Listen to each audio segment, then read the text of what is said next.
episode 76. 76?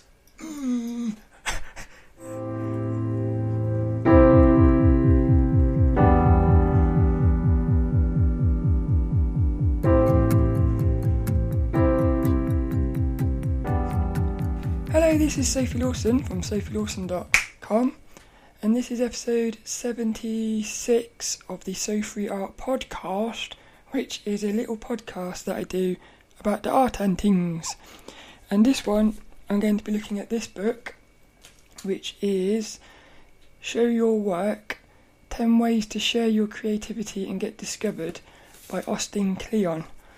And last week I looked at this one, which was Steal Like an Artist by Austin Kleon. Next week, I'm looking at this one, which is Keep Going, 10 Ways to Stay Creative in Good Times and Bad Times. So that'll be good. And I didn't realise this one only just come out this year. So I found out about that last week after doing that one. So that'll be next week. I love this book. I still think, I have a feeling in like 5 or 10 years time, I'm going to look back and think that this is one of the most important books I've ever read. It's really helped me, that book, Steal Like an Artist. So, and this one, Show Your Work, it's almost the same sort of thing. It's very inspiring. So what I'm going to do on this video is I'm going to very quickly just look at my little notes, and then I'll put the camera up onto looking down on the book. So if you're watching this podcast on YouTube, you'll be able to see all of the pages, which I think will be quite nice. But even if you're listening on like an audio, I think it'll be really nice as well, because I'm just going to talk about this book, and it's a really fun book. So you can find show notes and everything at sophielawson.com, and you can find videos at youtube.com/Sophie Lawson. And little Dennis is gonna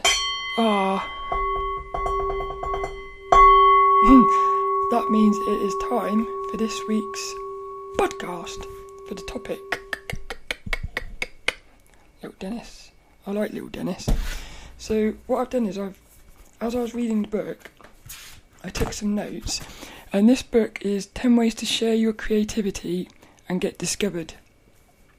So it's a little square book, just like the other one. I love the fact that all these books are so simple looking. It's just they're really beautiful little books. The first one is a little square black book with a hint of red. The second one is a little yellow book, yellow and black. The third one is a little blue square book with a hint of yellow. And it's just like a beautiful colour combination. And even when you put them all together on the shelf, they're going to look quite pretty because little hint of colour comes out of them. So what I'll do is I'll just quickly go through my little notes, and these are the things that popped out. Is he talks about always remember, how is the audience benefiting? So whenever you're sharing something, the first thing you should always be thinking about is, how is the audience benefiting? Then, what I said on this one, especially the first chapter, because the first book was Steal Like an Artist was very, I said like each page, it felt like you could have ripped the page out and stuck it on Instagram. It was almost like mini pieces of art. It was like mini works of art, each page. Like mini little art pieces. This one, it has still got little images on each page and stuff, but for some reason, especially the first few chapters actually, it felt a lot more like a book. In other words, there was a lot more text in it. So at first, I started thinking, this isn't as exciting as the other one. So I put a lot more text in this one, more of a book. And I said it feels not as exciting because of this. But the thing is, probably around chapter 3 or something, he starts sprinkling in more images, and it just gets a lot more, I suppose, fun, like the first one. So that was just a little thing I noticed at the start, but by the end of it, I'm falling in love with it. So that was nice. he's also, now gets a bit weird, he also is talking about death. So I did a podcast a few episodes ago talking about how I think it's really important to think about death. And in this book he talks about, he has a few pages talking about how thinking about death, it can really sort of motivate you to, suppose, get your bum in gear. and that's what I was saying on the podcast, like, thinking about death, it makes you live better. So I find that really quite exciting. He even says about each morning he reads what are they called? Obituaries, that thing where you read all the people that have died and their little backstories. So I haven't done that before, and I haven't done it yet. That'd be quite fun though, interesting, because sometimes I've walked around like graves, like what they called, graveyards, and you just sit and look at the little gravestones, and I don't know, it does make you think, well, I'm going to be there one day. So it helps me become fearless when I think about death, because you just realise there's nothing to be like fearing, because you're going to die anyway. It's quite cool. Something I really love about this one is he refers to the reader as she, which it's something you don't really see much, but I don't know, it made me smile. Every time he was talking about somebody, he would always say she did this or she that, which was quite nice. He says here, post one little thing a day. And he says phase 1 is share influences and inspiration. Phase 2, work in progress or methods. Phase 3, final projects, what you've learned and deleted scenes and stuff. So basically what he said, he's talking about how no matter what stage of like your art project or no matter what you're doing, there's always something you can share. But this book is amazing with it. He talks about how people say they haven't got much time, and he goes into talking about how nobody's got time if you think about it, but everyone has got time. Sort of like a paradoxy thing. Little thing I highlighted here was, he says, don't show your lunch or your latte, show your work. That just made me smile. And he said, always think, what am I working on? So like, when you go to share something, instead of thinking, what am I eating? Or he says, what am I working on? So that was quite nice. Again, he says, before you post anything, ask, is this helpful? Is this entertaining? Is this something I'd be comfortable with my boss or my mum seeing? So it's cool. Like, there is a sort of a sense of humour throughout this book, and it was the same with that first one. Like I said, it's a really fun book to read. It's very inspiring. I just put here, inspiring. Down the bottom, very inspiring. It just keeps inspiring me, this book.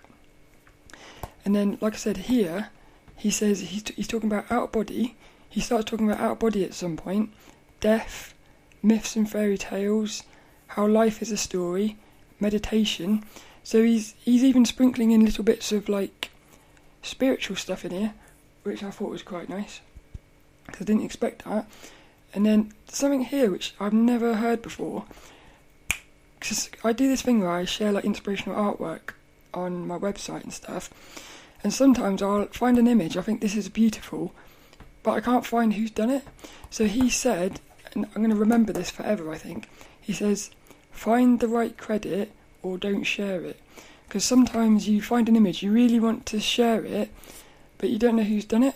So basically he says, if you can't find who's done it, you can't share it. So I think that's something to remember. I'll just quickly go through each of the little chapters, what I think about them. So, well, actually I might do that when I go into the book. Yes, but basically chapter 1 is better to be an amateur as you make. Yeah, I'll do that when I go into the book. So what I'll do now is I'm going to go into the actual book and go through each page very, very quickly, because I don't want these videos to go on for too long, and I'll just talk about each little page, really, things that pop out at me. So let's get into the book. Show Your Work, 10 Ways to Share Your Creativity and Get Discovered by Austin Kleon. Bing! So we are now going to go into the little book, and it's a beautiful yellow and black. And I really feel like yellow and black is a beautiful colour combination. So I'm going to read a little synopsis on the front of the book, and it says, "The world is waiting." In this New York Times bestseller, Still Like an Artist, Austin Kleon gave in his New York Times bestseller, Still Like an Artist, Austin Kleon gave readers the key to unlock creativity. Now comes the next step in the journey: how to get known. Show your work, that's in capitals. Puts an end to the destructive myth of the lone genius by showing artists and writers, makers and creative entrepreneurs how to join the new ecology of talent. It is about getting found by being findable, about using the network instead of wasting time networking. The key is process, not product. Share something new every day, but don't turn into human spam. He talks about that later, spamming. Keep an amateur's mind where the possibilities are limitless. Be a connector, a teacher, an open node. Don't hoard. Yeah, I like this. In 10 vital new principles, show your work shows you have to be open, generous, brave, an artist that other artists will steal from. I like what they've done there. They've sort of brought it full circle, so you become the thing that he was talking about in the first one. So in the first book, he's talking about basically stealing from other artists. This one is all about how you can become the person that other people will steal from. It's quite fun, huh? So this one was made in 2014, and it's dedicated for Megan, which is nice. So the 10 little chapters are: first, it starts off with a new way of operating. Then chapter 1 is you don't have to be a genius. And in my little notes I said, this chapter is mainly about better to be an amateur as you are more fearless. Yeah, so he's talking about always being an amateur, which means you're always learning instead of trying to be a genius. Chapter 2, think process, not product. And I've put, my little note says, focuses on documenting the process. So yeah, instead of waiting until you got a finished product, post something as you're making it, which is a nice little tip. Chapter 3, share something small every day. And then I've put in my little notes, I said keep it simple. Yeah, I like that.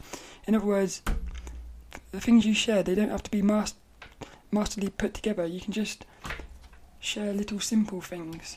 Keep it simple. Chapter 4, open up your cabinet of curiosities.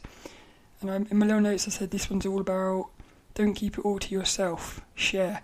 In other words, share your secrets, really. That's what that one is. Share your secrets. Because when you share your secrets, you learn just as much. Chapter 5, tell good stories. This is where he talks about how life is a story, but we are in the middle of it, so we don't know what the ending is. So that was a really fun chapter, that, because it was kind of going into the mythology stuff. Chapter 6, teach what you know. And that's, on my little note says, you learn by teaching, which is something I've noticed is when I'm making little videos talking about things, like these podcasts, I'm talking about things, I learn more about what I'm talking about as I'm talking about it. It's quite funny. It's weird though. Chapter 7, don't turn into human spam. And that one's all about make it about everyone else. That's where he's really asking, you got to, as you're sharing things, you got to be thinking, is this helpful? Is this entertaining?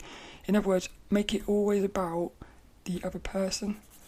Chapter 8, learn to take a punch. This one I've put, my little note says, it's all about mental. This is why I think spiritual stuff is so important, like meditating and stuff, because when you're meditating and lucid dreaming and whatnot, you're working on your mind, so you're making your mind, getting your mind into a fearless state, which is going to help you with your art stuff. It is all linked. That's something I'm really noticing, is things that don't seem to be linked, they really are. Chapter 9 is all about sellout, and this one is all about money. And I've put on my little thing, I said I still have limiting beliefs about money. This is a really, really good chapter. It's basically talking about how, a lot of artists have this strange relationship with money. So I could really relate to that one. And in chapter 10 is called Stick Around. And that one, my little notes I said about balance.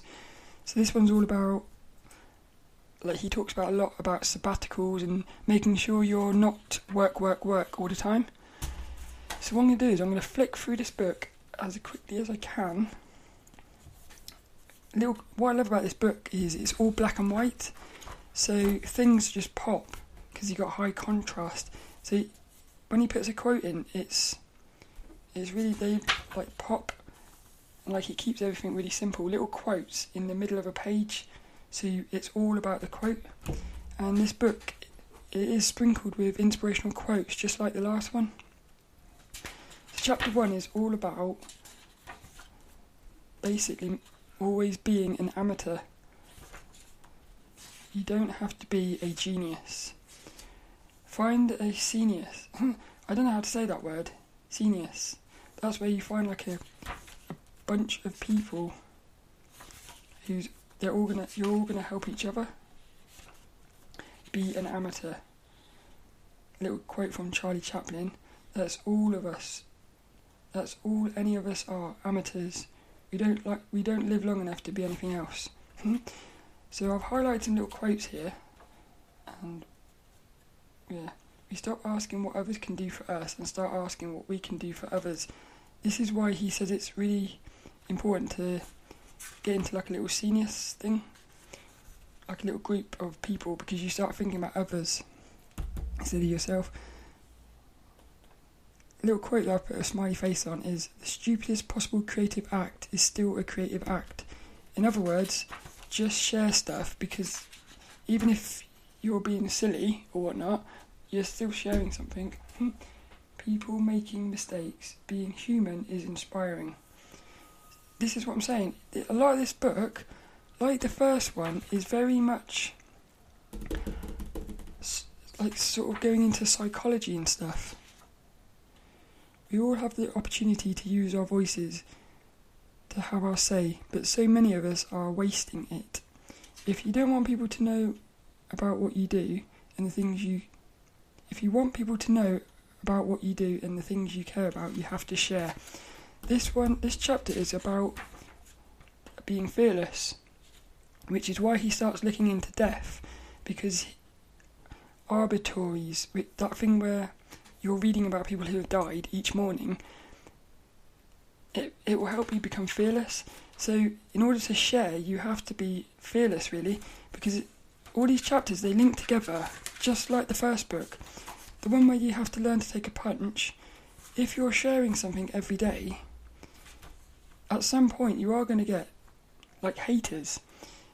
So this is why this book is amazing, just like the first one. Things you're reading in later chapters link back to the previous chapters. So he's talking here about, he says, I love this little bit, I'm going to read this. Right, Tim Kreider in his book We Learn Nothing says that getting stabbed in the throat was the best thing ever to happen to him. For a whole year he was happy and life was good. You'd like to think that nearly getting killed would be a permanently life-altering experience, Kreider writes, but the illumination didn't last. Eventually he was back to the busy work of living. In other words, you got to keep. This is why he says look at arbitrary things every day. What are they called? Obituaries. That's it. Obituaries. Look at obituaries every day, because then you will stay in that place. He's put another little bit here. It says the writer George Sanders, speaking of his own near-death experience, said, for 3 or 4 days after that, it was the most beautiful world. To have gotten back in it, And I thought, if you could walk around like that all the time, to really have that awareness that it's actually going to end, that's the trick. This is why I love thinking about death, because I believe that there is I believe you can get your mind to a place where you can stay there forever. So you would be absolutely fearless. It's a near-death experience for the rest of us. Little images throughout this book. So what he does is he also puts in little, what they called, I suppose, little exercises and stuff you can do. So he says, try it. Start reading the obituaries every morning. Take inspiration from the people who have muddled through life before you. They all started out as amateurs, and they got where they were going by making do with what they were given and having the guts to put themselves out there. Follow their example. Chapter 2. Think process, not product. Take people behind the scenes. I really like this. Process is messy. I like this chapter because it's talking about focusing on documenting instead of finished products. So it's all about being okay with imperfect work. That's something I was struggling with for ages. Something that really helps, I think, with putting out imperfect work is doing an art challenge. Because when you do a 30-day art challenge, you have to share something every day. So if you do a rubbish drawing, or something that you know isn't perfect, which is probably going to happen if you're doing an art challenge, you still have to share it. So it gets you, because what happens is you'll share that imperfect work and you'll realise that nobody cares, which is a really good thing because it means you can do it again. So you start realising it's okay to put out imperfect work. It's like a limiting belief, I suppose, that you are dismantling by doing little experiments. But a little quote here, but human beings are interested in other human beings and what other human beings do. People really do want to see how the sausage gets made. Sausages. Become a documentary of what you do. So he's talking about, and he talks about how you can do it anyway. You can do it on Twitter, Instagram, YouTube. Chapter 3, share something small every day. So this is something I struggle with. I struggle with trying to share stuff whilst also creating stuff. But he says in here, just keep it simple. I think my problem is sometimes I try to share.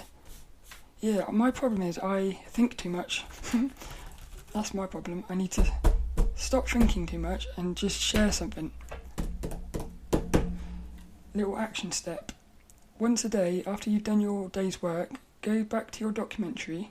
Because what he talks about as you're creating stuff, constantly be documenting stuff. But like that sounds like it'd be a bit more work, but it's not really. Just as you're doing a drawing, take little photos as you're doing it, for like a split second, and just document what you're doing. And then you've got like a pile of stuff at the end of the day, which you can pull from. So that was quite fun. There's a little image here which I think is really funny. So he's got a little cross for one day, then he's got 1 month with 30 odd little crosses, and I thought that was quite cool. You turn the page over and it's got loads of crosses for 1 year. I just thought that was kind of, yeah, it's just a fun little way of doing it. When you turn that page you're like, haha, I like that. So it kind of gets the message across, which is do one little thing every day, and before you know it, you'll have loads of stuff, which would be nice. I've put here that I love this little bit. Yes, that was talking about how always think, what are you working on? I like this as well. We've got an image, a pie chart, with most of it is crap, and there's a little piece of it that's not crap. Funny. There's just, this book is just full of so many inspiring things, and it is like the first book as well, where you can tell he's really thought about what he's talking about, and he's managed to condense it into little like memorable phrases and stuff. He says here, this is really, I think, good. of course, don't let sharing your work take precedence over actually doing your work. That's something that happened with me. What happens is I end up sharing. It ends up being like multiple hours to share stuff, and that's why I always end up stopping sharing, because my history with Instagram and stuff has always been, I'll go on it, I'll spend a couple of months sharing something every day, but I'll just get burnt out with it, and it's because I think I'm thinking too much about what I'm sharing. So he says, of course, don't let sharing your work take precedence over actually doing your work. If you're having a hard time balancing the two, just set a timer for 30 minutes. Once the timer goes off, kick yourself off the internet and get back to work. A little tiny tip. I think that would be quite handy. So, just if you're watching on the video, you can see it's a very simple looking book, but it's very easy to follow. He talks about how share something little every day, and in the end it will become like a project or something. He talks about in here how he starts out, he talks about this book, how it started out as a little tweet. So he did a little tweet about something, he then turned that little tweet into a blog post, multiple blog posts, and then those blog posts become a book. So it's really inspiring, because it's like, this book started out as a little tweet. So you just think to yourself, wow, a little tweet. Yeah, a little tweet. You don't know what's going to come of little action steps, really. Chapter 4, open up your cabinet of curiosities. He says, don't be a hoarder. In other words, if you learn something, don't keep it to yourself. Like, share it with the world. He says about no guilty pleasures. This is something I had years and years of. Sometimes I look back at life and I think things that are totally unrelated to art were actually there for my art. It's really weird, but I used to have this job where because I've always been into anime and like anime video games, and the people I was working with, they were always into more first-person shooters and stuff, so I was always the odd one out because I liked these anime games, and they always tried to make me feel bad for liking these things, but I didn't care. I liked what I liked, and that was it. And he's talking about that. He says, like what you like, and basically share it, because what will happen is, maybe a lot of people will think you're, that's stupid or something, but you will find a couple of little people who think the same as you, and that goes back to that chapter where he's talking about building like a group of people. If you're all into the same thing, it's just going to be like a nice little group. Chapter 5 is tell good stories. This is a really good chapter to read. I think it's more of a chapter to read because he's talking about how life is a story, so people like stories and just share it, but he's talking about how you want to turn your life into more of a story. So even though it is a story, turn it into more of a story. So that's all about writing, really. He's talking about the more you write, the better you get at telling stories and stuff. But there's a really fun little picture in here, which is, it's getting the message across about how the same thing can be completely different. So this is why this is like the story thing. As you're writing, you'll be able to turn your life into stories. You'll be able to shape the message of your life, really. It's quite fun. He's got a page of little triangles. All they are simple little triangles, 6 of them. Underneath them, he's put a little word. So you look at the first triangle, it says mountain. So now you see a mountain. Look at the next triangle, shark fin. Now you see a shark fin. The next one, I don't know what that word says, stalagmite. Wizard hat. I see a little wizard hat. Tortilla chip. You see a tortilla chip. And then you can make your own up. I love that because it's basically showing you how this kind of, again, goes into all these things about belief systems and stuff. Whatever you believe is what it becomes. This is what if you believe that's a shark fin, then that triangle is now a shark fin. It's kind of, again, it's a psychology thing. I love this. Structure is everything. That's one of the big quotes. He talks here about how life is very simple. We think life is really complicated and stuff, but it can be broken down to once upon a time there was whatever, every day whatever, blah blah blah, one day blah blah blah, because of that blah blah blah blah blah, because of that blah blah blah blah, until finally blah blah blah blah. This is like what a story is. It's a character is in a comfort zone. They want something. They have to go into an unfamiliar situation. They have to adapt to it. They get what they wanted. They pay a heavy price for it. They return to the familiar situation having changed. That's what is Dan Harmon's story cycle. Kind of goes into Joseph Campbell. I've got a book there called A Hero with a Thousand Faces. I haven't read it yet because I've tried to read it a couple times. I can tell it's a really, really advanced book. But that book talks about basically story. It follows a structure. So when you're sharing stuff, you want to be thinking about what you're sharing so that it all flows into create a story. Which that kind of goes into what he's talking about, where the phase 1 you can share your work in progress, and then by the end of it you're sharing the finished project. But the whole thing together, on its own, it's a nice little sharing thing, but together it becomes like a story. So I just think he looks at sharing as like a story, which is cool. And like I said, there's little images throughout this book which are very fun to look at. Chapter 6, Teach What You Know, Share Your Trade Secrets. A little quote here from Annie Dillard. The impulse to keep to yourself what you have learned is not only shameful, it is destructive.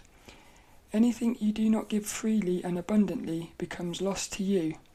You open your safe and find ashes. It's kind of a paradox. You think sharing everything would give everyone else an advantage, but it doesn't. Like I said, when you're sharing stuff, you're learning even more, so everybody wins, which is quite nice. This, again, he's got little, very simple images. A very simple one, it's a circle, it says learn, and it's going into teach, and then teach goes into learn. So it's a never-ending cycle of learning and teaching, and they both work together. Chapter 7, Don't Turn Into Human Spam. When people realise you're being listened to, they tell you things. Richard Ford said that. This chapter is all about listening, and I did a course. I'll put a link in the show notes. Sam Schaefer's social anxiety course. It's called IOvercameAnxiety.com, I think it is. And one of the things he said in that, which really stuck with me, was to be interesting, you have to be interested. That quote stuck with me forever. So, because the thing is, when you're in a conversation with people, when I was having social anxiety and stuff, I was always thinking about myself, and what Sam Schaefer said in that course was to spin it around and think about everyone else, so be interested in everyone else, and what will happen is they'll come back to you to be interested in you. And that helps with social anxiety, because you're no longer thinking about yourself, you're thinking about everyone else, and all you have to do is listen. It's really simple, and it just helps a lot. But this goes into the sharing, because if you're listening to people, you'll know what they want. So that means you'll be sharing stuff that they want, which is nice. And then these little images everywhere. You want hearts, not eyeballs. I like that as well. Kind of goes into something I spoke about last week on the other book, where don't focus on how many likes and stuff you're getting. Focus on... I've thought about this a lot. I would rather have one person like what I'm doing and really become friends with them, rather than have hundreds of people who like what you're doing, but you don't even know who they are. This is weird. This is a little quote from that social anxiety course that it made me think about that. He said, yeah, if you want to be interesting, you have to be interested. I love that. The vampire test. This one really hit home with me. The other day at work, it was actually the day before I read this book, there's somebody at work who I love them, but for some reason, whenever I talk to them, afterwards I feel like I need to lie down, and I just feel drained of all my energy, and I know that that's on me, because I need to work on my mind, because I'm letting that affect me. But he says here, the vampire test, yeah, whatever excites you, go do it. Whatever drains you, stop doing it. Derek Sivers said that. But in the book, he's talking about if there's anybody around you who drains you of your energy, basically you've just got to get away from it.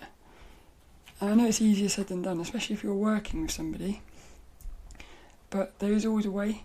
So, yeah, little quote that he says in the book is, vampires, which are people who drain your energy, or it's people who you feel drained when you're about. Because I don't think they're actually draining your energy. I think it's just what I think it is, I think it's to do with these energy things. I've talked about this loads of times. I think everyone has like a number for their positivity and a number for the negativity. Some people's positivity is higher than, like, they might have a 90% negativity and a 10% positive. So if you're 80% positive, that 90% negative is going to bring your positivity down. I think that's what's going on. So what he says you've got to get away from it. Vampires cannot be cured.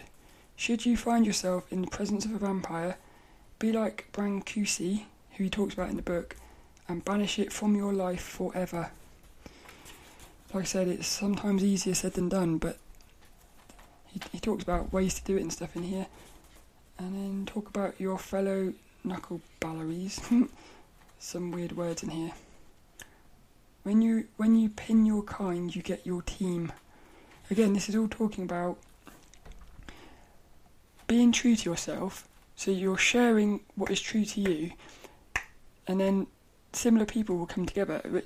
It's much better to have a bunch of people who love and are connected. They can still be different, but like sharing the same sort of message. So it's quite nice. He talks about meeting up in person. He says it's nice to meet people online, but it's amazing when you meet them in person. Chapter 8, learn to take a punch. I like this one. Let them take their best shot. In here he talks about meditation and stuff, and he's talking about, he talks a little bit about strengthening your neck, rolling with the punches, protect your vulnerable areas and keep your balance. And this is where I think it all comes into the mind, looking into your mind and that. Don't feed the trolls. Nice little quote here. Do you have a troll problem?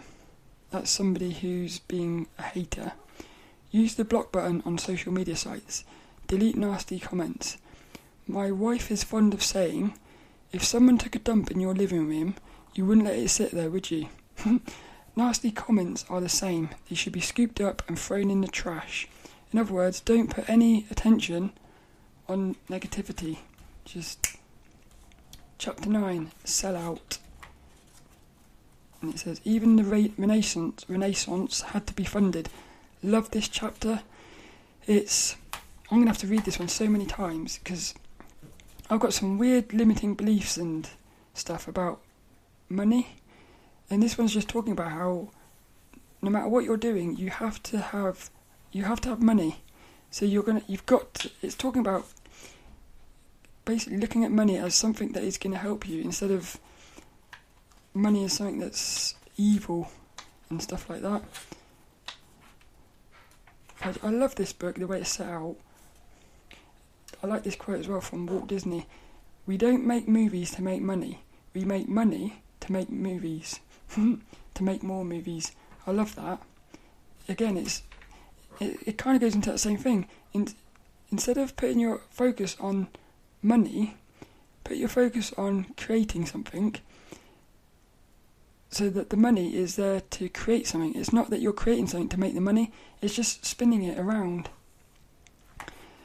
Make more work for yourself. Talks about passion, doing what you love. That's the best way. I put here, this is a yummy little quote.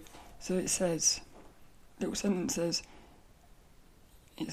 "Yet a life of creativity is all about change, moving forward, taking chances, exploring new frontiers. The real risk is in not changing," said saxophonist John Coltrane. "I have to feel that I'm after something.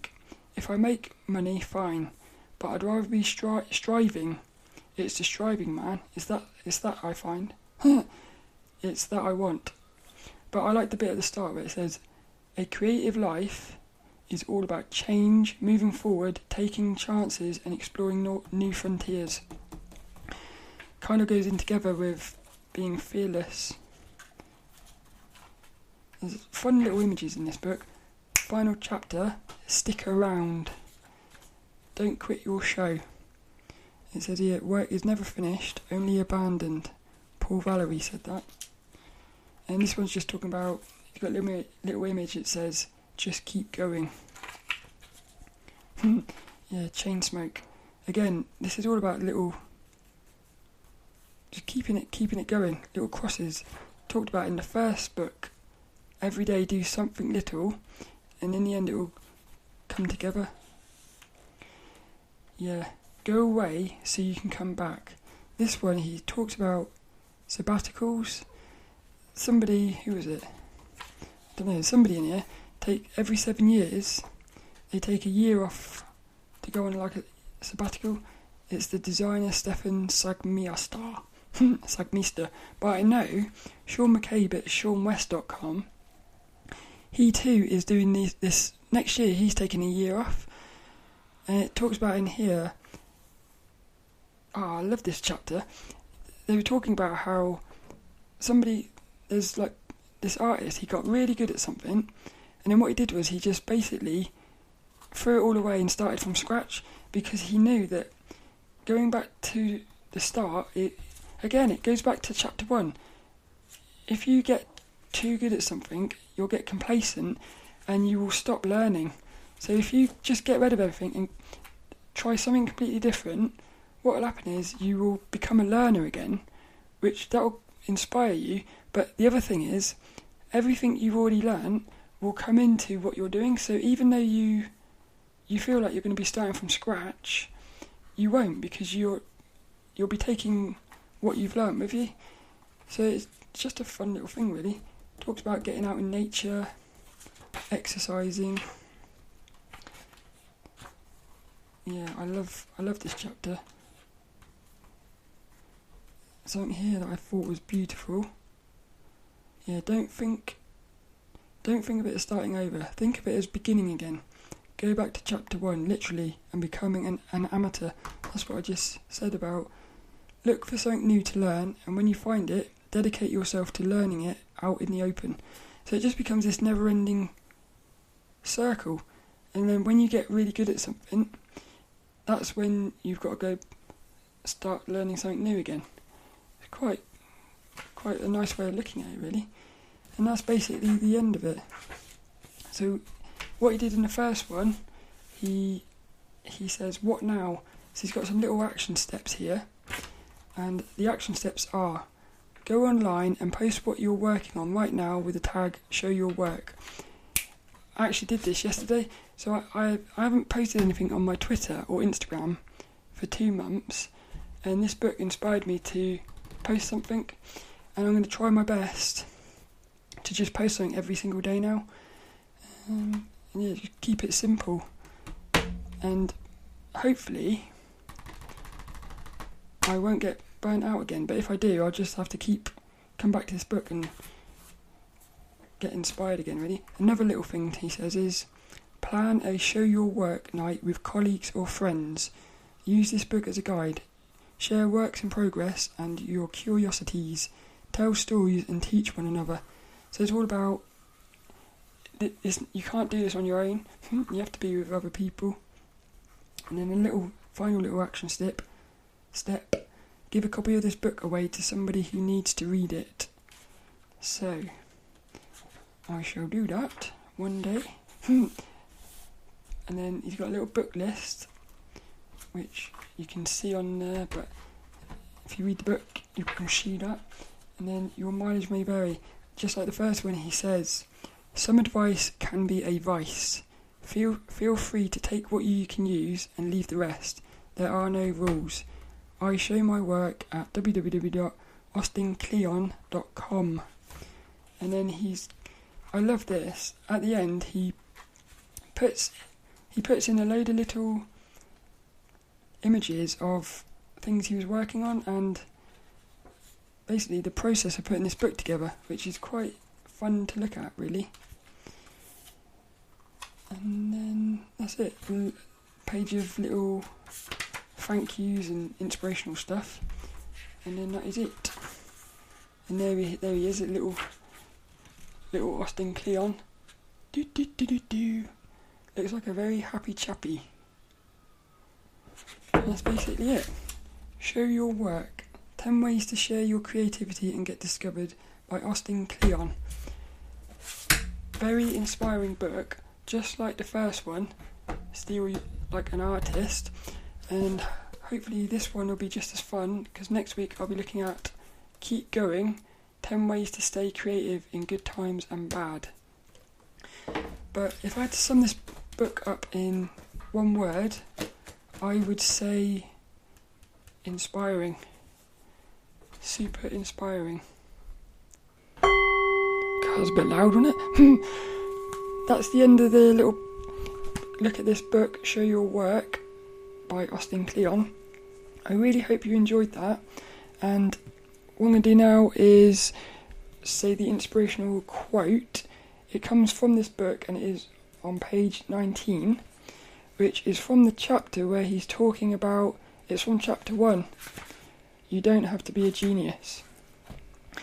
So, well, I hope you enjoyed this one, and you can find show notes and everything with links to Austin's website and stuff like that at sophielawson.com, and you can find videos at youtube.com/sophielawson.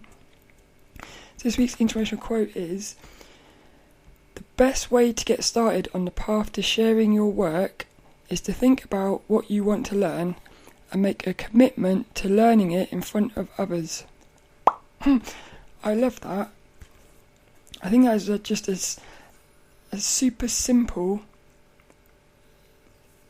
It's almost like an action step. It's so simple. All you got to do is, what do you want to learn?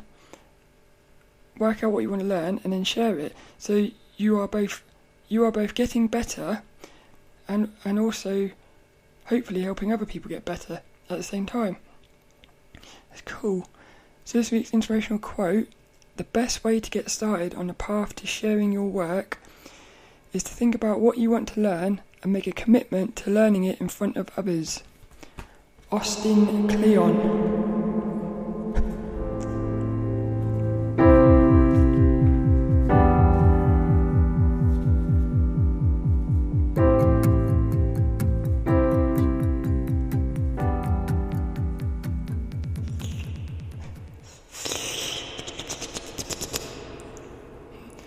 Boing.